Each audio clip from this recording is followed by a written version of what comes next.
దగ్గరికి మనం వెళ్లకుండా మనల్ని బాగు చేసి మన యొక్క జన్మ పాపము కర్మ పాపమును పోగొట్టి దెయ్యముల మీద భూతముల మీద చీకటి శక్తుల మీద కూడా అధికారాన్ని ఇచ్చిన దేవుడు, సృష్టికర్త అయిన దేవుడు యేసుక్రీస్తు ప్రభువారు. ఆయన నమ్ముకుంటే పరలోకం చేరుతాం.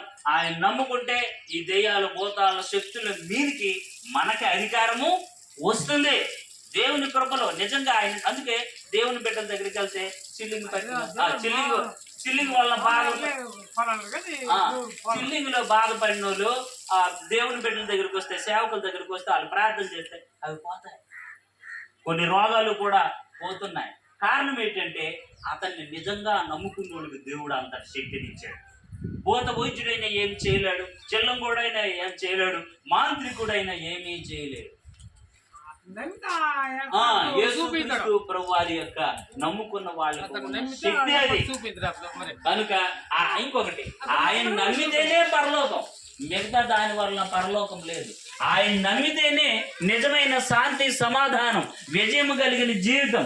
ఆయనే దేవుడు, ఆయనే దేవుడు, ఆయనే సృష్టికర్త. ఆయన నమ్ముకుంటేనే మనకి మోక్షం. ఆయన మనల్ని సృష్టించినోడు ఆయనే. కనుక ఆయన్ని మీరు నమ్మి విశ్వసించి మోక్షాన్ని చేరుతారని మనస్ఫూర్తిగా మిమ్మల్ని కోరుకుంటున్నాం. ఇలాంటి చాలా విషయాలు చెప్పడానికి దేవుడు దైవజనుడు స్టీఫెన్ పాల్ గారు,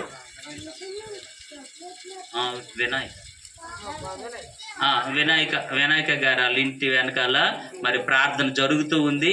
మీకు ఇంకా దేవుడి గురించి చాలా విషయాలు చెప్పడానికి దైవజనులు ఉన్నారు.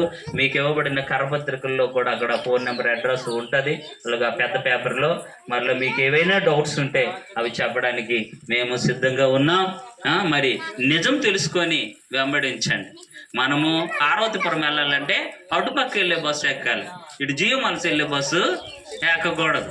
పార్వతీపురం అని చెప్పి పార్వతీపురం వెళ్ళే బస్సు ఎక్కాలి. జీవమలసి వెళ్ళే బస్సు ఏదైనా బస్సే కదా, ఏదైనా బస్సే. కానీ అవి వెళ్తున్నది ఎటు వెళ్తుందో తెలుసుకొని వెళ్ళాలా. కనుక ఒకప్పుడైతే మా తాత ఇలా చేశాడు, మా ముత్తాత ఇలా చేశాడు, మా నాయన ఇలా చేశాడు, నేను కూడా ఇలా చేస్తానంటే అవదు. మీ తాత చిన్న గుట్ట కట్టుకుంటాడు, ఇప్పుడు నువ్వు అలా కట్టుకుంటావా? కట్టుకోలేము. అప్పుడు అజ్ఞానం, తెలుగు తక్కువతనం కనుక అలా కట్టుకున్నా. ఇప్పుడు అలాగా కాదు, ఇప్పుడు జ్ఞానం పెరిగింది కనుక దేవుడు అన్నమాట మిమ్మల్ని ప్రేమించి ఈ మాటలు చెప్తూ ఉన్నాడు. కనుక మీరు ప్రభువుని నమ్ముకోండి. ఇక పాస్టర్ గారి దగ్గరికి మీరు వెళ్ళండి. దేవుడు ఇంకా చాలా విషయాలు మీకు తెలియపరుస్తాడు. ప్రతి విధమైన ఆ దుష్ట శక్తుల నుండి, చీకటి శక్తుల నుండి, చెల్లంగి శక్తుల నుండి, సొందులు, లొద్దలు, గొంగులు, జాకర్లు, గొడ్డలమ్మ, ఈ వాటన్నిటి నుండి కూడా దేవుడు మీకు విడుదల ఇస్తాడు. యేసు ప్రభువుని నమ్ముకోండి. యేసయ్య నిజమైన దేవుడు. దేవుడు మిమ్మల్ని దీవించును గాక. ఆమేన్. అలా మీరు కొంచెం తల్ల వంచండి, మీకోసం నేను ప్రార్థన చేస్తాను. స్తోత్రములు నాయన, స్తోత్రములు తండ్రి, సర్వశక్తిమంతుడా యేసురాజా, నీ పాదములకు వందనాలు, స్తోత్రములు తండ్రి. ఈ సమయంలో నాయన ఇదిగో మరి మా సహోదరులు ప్రభా, సహోదరులు కూడా ఇదిగో మరి ఆ యొక్క అరుగుల మీద కూర్చొని మీ మాటలు విని ఉన్నారు తండ్రి. మేము అజ్ఞానంగా ఉండేటప్పుడు మాకు జ్ఞానోదయం కలిగించారు. మేము ప్రభా ఆ అజ్ఞానపు భక్తిలో ఉన్నప్పుడు వాటి నుండి మాకు విడుదలిచ్చారు. చెల్లంగా చీకటి శక్తుల నుండి, మరి మోసపు శక్తుల నుండి మాకు మీరు విడుదలిచ్చి నిజమైన దేవుడు ఎవరో మాకు తెలియపరిచారు. ప్రభా నిజమైన శక్తి ఏంటో, దైవిక శక్తి ఏంటో మాకు మీరు తెలియపరిచారు. మాకు తెలియపరచడం మూలాన మేము మిమ్మల్ని నమ్ముకోగలిగాం.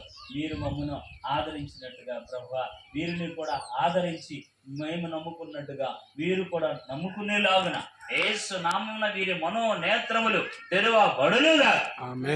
మమ్మల్ని బంధకాల నుండి విడిపించిన దేవా, వీరి బంధకాల నుండి కూడా యేసు నామమున విడుదల పొందునుగా. తండ్రి కార్యము చేయండి, బిడ్డల్ని దీవించండి, వీరి కష్టార్జితాన్ని దీవించండి, వీళ్ళ పిల్లల్ని దీవించండి, మరి వీరి వ్యవసాయాన్ని దీవించండి, వీరికి జీవనోపాధి నిమిత్తం ఏమేమి ఇచ్చారు వాటన్నిటిని దీవించి ఆశీర్వదించి వారి తలలను పైకెత్తి అద్భుతకరంగా రక్షణారంగం చేత అలంకరణ చేసి నడిపి మహిమ ఘనత ప్రభావములు తెచ్చుకున్నాను. యేసయ్య నామమున పొందియున్నాము తండ్రి. ఆమేన్.